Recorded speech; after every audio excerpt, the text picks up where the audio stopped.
God, that's just disgusting. It's pretty pathetic. That's years of no self-love. In Narcotics Anonymous, we talk about the gift of desperation. And it's when you have the realization that you're at your bottom. My realization was on January 20th, 1994. I was in a bad place. I was doing bad things. I'm on the run.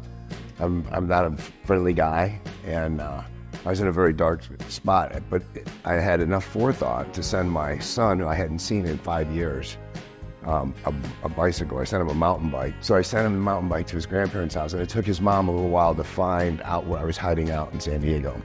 So I get this phone call, and so I didn't want to answer the phone. So the guy that owned the house, he answered the phone. He says, "The phone's for you." I said, "I don't want to talk to him."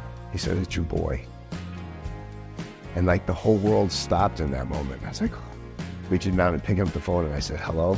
Now he was 8 when he went to his grandparents' house. And all of a sudden I heard, "Hi, Dad." This deep voice. And everything just shook through me. And I was like, oh my God, what have I done? So we talked for a while, and I couldn't talk. I got all emotional. I hadn't allowed emotion to be a part of my life for years. Couldn't in the things that I was doing. And I slid off the bed onto my knees and hung up that phone, and I wept like a child. I couldn't believe it. Rode over to a friend, and they took me to the detox. And that was January 21st, 1994. I've been clean ever since. Relationship with that kid is good. So that was the turning point. I just got tired of it. And I knew that if I didn't do something, I had no teeth back here, and I could see that like my jaw was starting to, I just don't want to be that old, you know what I mean? I didn't want to, I needed to do something. And I had this like partial, and I was like, fumbled with this. I had this hard one, I had a soft one too, but I couldn't eat very well with it. The hard one was the best one to eat with. I was like, fumbled it, it hit the floor and cracked it exactly half. So I had to put tooth glue on one side, tooth glue on the other, just so I could smile, but I knew I couldn't eat like that. Like, I'm tired of that crap.